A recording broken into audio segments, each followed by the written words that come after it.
Hello friends, இப்போ என்ன சமையல் பார்க்க போறோம்னா, பருப்பு சோறு தான் வைக்க போறோம். வாங்க எப்படி செய்யறதுன்னு பார்க்கலாம். அதுக்கு தேவையான பொருட்கள் 250 கிராம் பருப்பு எடுத்து வச்சிருக்கேன். பருப்பு சாதத்துக்கு பருப்பு அதிகமாக இருந்தால் தான் நல்லாயிருக்கும். 10 நிமிஷம் ஊற வச்சு அலசி வச்சிருக்கேன். ஒரு சைடு 3 தக்காளி, ஒரு பல்லாரி வெங்காயம், 5 வத்தல், ஒரு 10 பல் பூண்டு உரிச்சு வச்சிருக்கேன். பாருங்க, பூண்டு எப்போதுமே தோலோடு சேருங்க. பசித்தன்மையை கொடுக்கக்கூடியது பூண்டு வந்து. இப்போ இந்த ஸ்டேஜில் பருப்பை நல்லா வாஷ் பண்ணி வச்சுருக்கேன். பருப்பு சோறு குழந்தைகளுக்கு நல்லாயிருக்கும், சாப்பிடும். காரம் தகுந்த மாதிரி போட்டிங்கன்னா அவங்க நல்லா விரும்பி சாப்பிடுவாங்க. வாங்க இப்போ வந்து அரைக்க போய்க்கலாம். இப்போ வந்து 5 வத்தல் எல்லாம் எடுத்துருக்கோம்ல, அதை பூரா இப்போ மிக்சியில் சேர்த்துக்கலாம். மிக்சியில் சேர்த்து தக்காளி வெங்காயத்தை அரைச்சி தான் போட போகிறோம். தக்காளி, வத்தல், பூண்டு இது 3 அரைச்சி சேர்த்துக்கிட்டிங்கன்னா தான் சூப்பராக இருக்கும். லைட்டாக ஜீரகம் சேர்த்துக்கோங்க, மணமாக இருக்கும். இப்போ வாங்க தாளிப்பு முறைக்கு போய்க்கலாம். கடாயை ஆன் பண்ணி குக்கரை அடுப்பில் வச்சுருக்கேன். குக்கரில் தான் இப்போ செய்ய போகிறோம். பாருங்கள், அடுப்பை ஆன் பண்ணி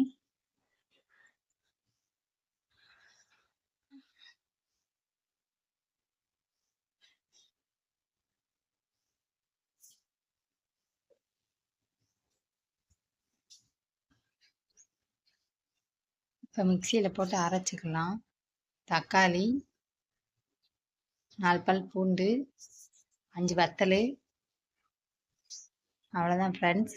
இப்போ அரைச்சிக்கலாம். அரைச்சி எடுத்தாச்சு. பருப்பு சாதத்துக்கு இதுதான் டேஸ்ட்டாக இருக்கும்.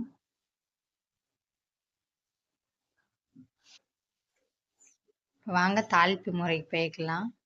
அரைச்சி எடுத்து வச்சுட்டேன். 3 ஸ்பூன் எண்ணெய் விட்ருக்கேன். இது கூட சோம்பு சேர்த்துக்கோங்க. சோம்பு, கடுகு, கருவேப்பிலை 3 சேர்த்துக்கலாம்.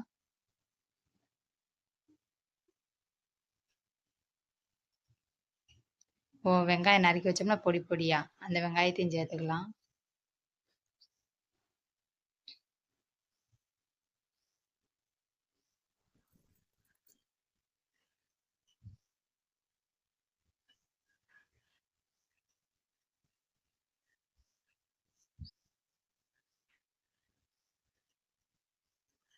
பாருங்க, நல்லா வணங்கிருச்சு. இந்த ஸ்டேஜில் அரைச்சி வச்சுக்கணும் மசாலா பொருட்கள் அதையும் உள்ளே ஊற்றிக்கலாம். நல்லா வணக்கிக்கோங்க.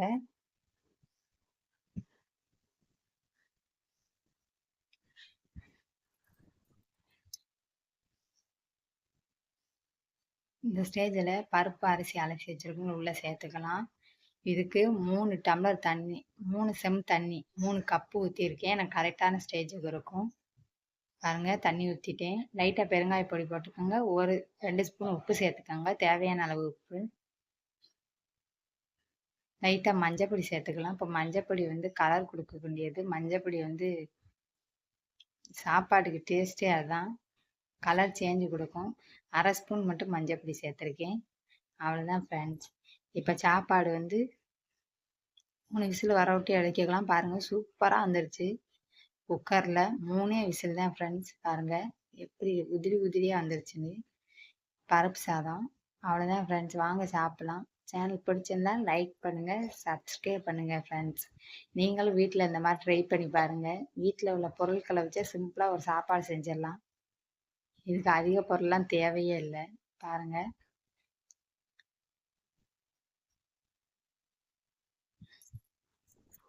ஷேர் பண்ணிடுங்க ஃப்ரெண்ட்ஸ்.